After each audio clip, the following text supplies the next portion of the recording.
ज़्यादातर लोग हैकिंग तो सीखना चाहते हैं मगर सिर्फ और सिर्फ बुरे मकसद के लिए।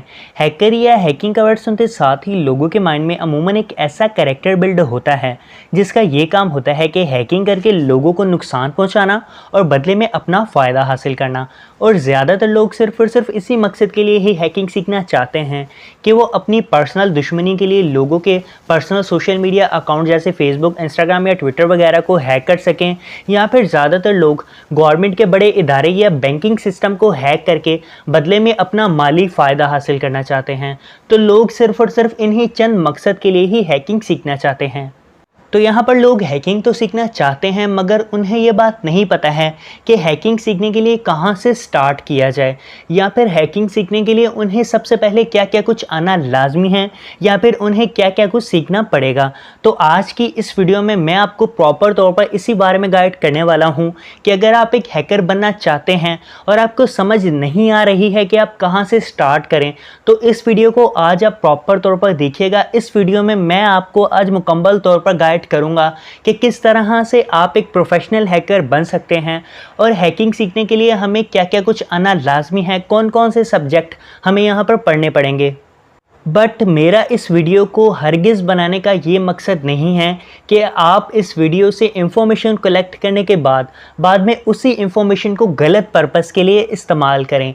ये वीडियो सिर्फ और सिर्फ इंफॉर्मेशन पर्पस के लिए बनाई जा रही है। तो अगर आप इस इंफॉर्मेशन को गलत पर्पस के लिए यूज़ करेंगे तो हमारा चैनल इसमें ज़िम्मेदार नहीं होगा। तो दोस्तों, मेरा नाम है अमून भट्टी और आप देख रहे हैं टेक्निकल हरून यूट्यूब चैनल।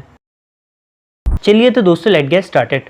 दोस्तों, सबसे पहली चीज़ जो हैकिंग सीखने के लिए हमें आनी चाहिए, या हैकिंग करने से पहले हमें ये चीज़ तो लाजमी सीखनी ही पड़ेगी, वो है लिनक्स एनवायरनमेंट का पता होना और CLI यानी कि कमांड लाइन इंटरफेस का यूज़ आना। अब यहाँ पर लिनक्स क्या होता है, तो अगर सिंपली बयान करूँ तो लिनक्स एक तरह का ऑपरेटिंग सिस्टम है। इससे आसानी से समझ लेते हैं तो फ़र्ज़ करें आप डेली लाइफ में अपने मोबाइल का यूज़ तो करते ही हैं, तो आपके मोबाइल में जो ऑपरेटिंग सिस्टम यूज़ होता है उसे एंड्रॉयड बोला जाता है। इसके साथ साथ अगर आप कंप्यूटर या लैपटॉप का यूज़ करते हैं तो उसमें यूज़ होने वाले ऑपरेटिंग सिस्टम यानी कि OS को विंडो बोला जाता है। इसी तरह से हैकर जिस OS यानी कि ऑपरेटिंग सिस्टम का यूज़ करते हैं उसे लिनक्स बोला जाता है। अब जो लिनक्स होता है वो प्रॉपर तौर पर CLI यानी कि कमांड लाइन इंटरफेस प्रोवाइड करता है, जिसके अंदर रहते हुए हम हैकिंग करते हैं। आप लोगों ने अक्सर ही मूवीज़ में हैकर के लैपटॉप की स्क्रीन को देखा होगा कि उसके ऊपर डिफरेंट किस्म के प्रोग्राम चल रहे होते हैं और हैकर सिर्फ और सिर्फ चंद कमांड्स एंटर करता है और फ़ौरन से ही हैकिंग होना शुरू हो जाती है।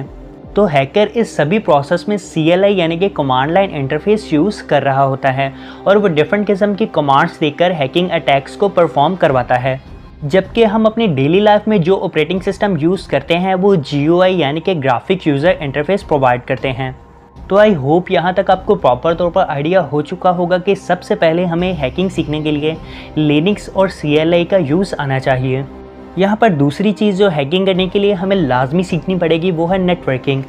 अब नेटवर्किंग क्या होता है, तो गाइस, नेटवर्किंग प्रॉपर तौर पर कंप्यूटर्स का एक नेटवर्क होता है। यहाँ पर दो या दो से ज़्यादा कंप्यूटर्स को अगर आपस में कनेक्ट कर दिया जाए तो उसे हम कंप्यूटर्स का नेटवर्क बोलेंगे। और अगर हैकर उन तमाम कंप्यूटर्स को हैक करता है तो हैकर पूरे के पूरे कंप्यूटर्स के नेटवर्क को हैक करेगा। और अगर इसी तरह से हैकर को किसी पूरे के पूरे ऑफिस को हैक करना हो तो उस ऑफिस में मौजूद जितने भी राउटर्स हैं, जितने भी स्विचेस हैं, जितने भी लैपटॉप या जितने भी कंप्यूटर हैं, हैकर को उन तमाम डिवाइसेस को पहले हैक करना पड़ेगा। इसके लिए यहाँ पर हमें नेटवर्किंग के बारे में आइडिया होना चाहिए।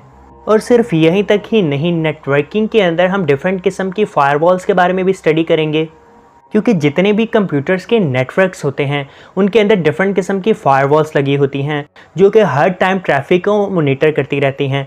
तो अगर हमें एक नेटवर्क को हैक करना है तो हमें उन फायरवॉल्स को भी यहाँ पर बाईपास या ब्रेक करना होता है। तो हमें यहाँ पर इन तमाम चीज़ों को करने के लिए नेटवर्किंग लाजमी सीखनी ही पड़ेगी। तीसरी चीज़ जो हमें यहाँ पर हैकिंग के अंदर लाजमी सीखनी पड़ेगी वो है क्रिप्टोग्राफी। अब यहाँ पर क्रिप्टोग्राफी के अंदर हम इनक्रिप्शन और डिक्रिप्शन के बारे में स्टडी करते हैं। इसे भी हम एक एग्जांपल के थ्रू ही समझ लेते हैं। तो लेट्स सपोज अगर कोई ऐसा इंपॉर्टेंट डॉक्यूमेंट है जिससे कि हैकर नहीं चाहता है कि कोई दूसरा शख्स उस डॉक्यूमेंट को रीड करे या कोई गवर्नमेंट का इदारा उस डॉक्यूमेंट को पकड़ ले, तो हैकर सबसे पहले उस खुफिया डॉक्यूमेंट को इनक्रिप्ट कर देगा और उसकी एक इनक्रिप्शन की बनाएगा और उसे अपने पास रख लेगा। तो अब अगर वो डॉक्यूमेंट इनक्रिप्ट हो चुका है तो अगर कोई दूसरा हैकर या फिर कोई गवर्नमेंट का इदारा उस डॉक्यूमेंट तक पहुंच भी जाता है, तो जैसे ही वो उस डॉक्यूमेंट को ओपन करेंगे तो वो डॉक्यूमेंट क्योंकि इनक्रिप्टेड होगा, तो उस डॉक्यूमेंट के अंदर सिर्फ और सिर्फ उन्हें कुछ सैम्बल्स और कुछ सिग्नेचर्स ही देखने को मिलेंगे। और अब अगर किसी शख्स को उस डॉक्यूमेंट को रीड करना है तो हैकर से उन्हें वो इनक्रिप्शन की लाजमी लेनी पड़ेगी ताकि वो उस डॉक्यूमेंट को रीड करें। और सिर्फ यहीं तक ही नहीं, आपको रैंसमवेयर तो याद ही होगा। रैंसमवेयर एक ऐसा वायरस था जो कि किसी भी कंप्यूटर के अंदर जाता था तो उस कंप्यूटर के अंदर की तमाम फाइल्स को वो इस तरह से इनक्रिप्ट करता था कि अगर कोई भी शख्स अपने कंप्यूटर को दोबारा ऑन करता था तो फ़ौरन से ही उसको एक पॉपअप, एक नोटिफिकेशन वो वायरस दे देता था कि आपके तमाम फाइल्स इनक्रिप्ट हो चुकी हैं और अगर आप वापस से उन्हें डिक्रिप्ट करना चाहते हैं और अपने डाटा को वापस हासिल करना चाहते हैं तो आपको इतने पैसे पे करने पड़ेंगे। तो यहाँ पर बड़े बड़े इदारों को अपने रिकॉर्ड्स बचाने के लिए पैसे पे करने ही पड़ते थे। तो इस तरीके से यहाँ पर क्रिप्टोग्राफी का यूज़ भी किया जा चुका है। तो क्रिप्टोग्राफी के अंदर हम यही सब कुछ स्टडी करते हैं कि हम किस तरह से डॉक्यूमेंट्स को इनक्रिप्ट कर सकते हैं या डिक्रिप्ट कर सकते हैं, या फिर अगर किसी ने हमारे किसी डॉक्यूमेंट को इनक्रिप्ट कर दिया है तो हम किस तरह से किन प्रोसीजर्स के थ्रू अपने उस डॉक्यूमेंट को वापस से डिक्रिप्ट कर सकते हैं। तो आई होप कि यहाँ पर आपको इनक्रिप्शन, डिक्रिप्शन और क्रिप्टोग्राफी के बारे में प्रॉपर तौर पर आइडिया हो चुका होगा कि हम किस लिए हैकिंग के अंदर क्रिप्टोग्राफी का यूज़ करते हैं और हमारे लिए यहाँ पर हैकिंग के अंदर क्रिप्टोग्राफी सीखना क्यों लाजमी है। यहाँ पर चौथी चीज़ जो हमें हैकिंग करने के लिए लाजमी सीखनी पड़ेगी वो है प्रॉब्लम सॉल्विंग स्किल। क्योंकि गाइस हैकिंग के अंदर आपको डिफरेंट जगह पर हर किस्म की प्रॉब्लम को फेस करना ही पड़ेगा और यहाँ पर आपको एक हैकर के माइंड की तरह सोचना होगा और जो भी प्रॉब्लम आपके सामने आएगी आपको उसका सॉल्यूशन अपने माइंड में पहले से ही बना के रखना पड़ेगा। क्योंकि सम टाइम हैकर ऐसा सोचता है कि ये प्रॉब्लम बहुत ही ज़्यादा छोटी है और बाद में वही छोटी सी प्रॉब्लम एक बहुत बड़ा डैमेज दे जाती है।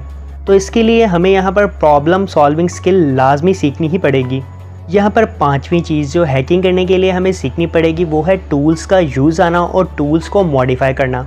तो गाइज़ हैकिंग करने के लिए हम यहाँ पर डिफरेंट किस्म के टूल्स का यूज़ करते हैं और उन्हीं टूल्स के थ्रू हम यहाँ पर हैकिंग अटैक भी परफॉर्म करवाते हैं। तो आपको यहाँ पर जो भी टूल आप यूज़ कर रहे हैं उसका प्रॉपर यूज़ आना चाहिए और आपको ये भी पता होना चाहिए कि आप किस तरह से टूल को मॉडिफाई करके अपने लिहाज से एडजस्ट कर सकते हैं। यहाँ पर छठी चीज़ जो कि हैकिंग करने के लिए लाजमी ही हमें सीखनी ही पड़ेगी वो है प्रोग्रामिंग लैंग्वेज का अच्छा खासा नॉलेज होना। क्योंकि अगर आप एक प्रोफेशनल हैकर बनना चाहते हैं तो आपको प्रोग्रामिंग लैंग्वेज तो लाजमी सीखनी ही पड़ेगी। क्योंकि अगर आपको प्रोग्रामिंग लैंग्वेज आती होगी तो आप अपने खुद के हैकिंग टूल खुद ही बना लेंगे और ख़ुद की हैकिंग स्क्रिप्ट भी क्रिएट कर लेंगे। और हैकिंग टूल और हैकिंग की स्क्रिप्ट लिखने के लिए सिर्फ और सिर्फ प्रोग्रामिंग लैंग्वेजेस का ही यूज़ होता है। और सिर्फ यहीं तक ही नहीं, जो भी बाकायदा टूल्स हैकिंग के ऊपर बन चुके हैं या जो भी हैकिंग के ऊपर स्क्रिप्ट पहले से ही बन चुकी हैं, आप उनके कोड्स भी रीड करके, उनकी प्रोग्रामिंग्स भी रीड करके, उन्हीं टूल्स, उन्हीं स्क्रिप्ट्स को मॉडिफाई करके बाद में अपने फ़ायदे के लिए भी यूज़ कर सकते हैं। अब लास्ट चीज़ कि ये तमाम चीज़ें किस तरह से सीखी जाएँ, तो इसके भी दो रास्ते हैं। पहला ये कि आप जाके पेड कोर्सेज परचेज़ करें या फिर डिफरेंट ऑर्गेनाइजेशंस में जाकर इन तमाम सब्जेक्ट्स के बारे में स्टडी करें, और दूसरी चीज़ ये कि आप इस YouTube चैनल को सब्सक्राइब कर लें, क्योंकि इस YouTube चैनल के ऊपर हैकिंग से रिलेटेड आपको तमाम किस्म के कोर्सेज फ्री में अवेलेबल हैं। तो अगर अभी तक आपने इस YouTube चैनल को सब्सक्राइब नहीं किया है तो फ़ौरन से ही जाके इस YouTube चैनल को सब्सक्राइब कर लो यार, और इसके साथ साथ बेल आइकन भी दबा दो ताकि हर आने वाली मेरी न्यू वीडियो के नोटिफिकेशन सबसे पहले आप तक पहुंच जाए। तो आई होप कि आपने इस वीडियो को एंजॉय किया होगा। Take care and good bye.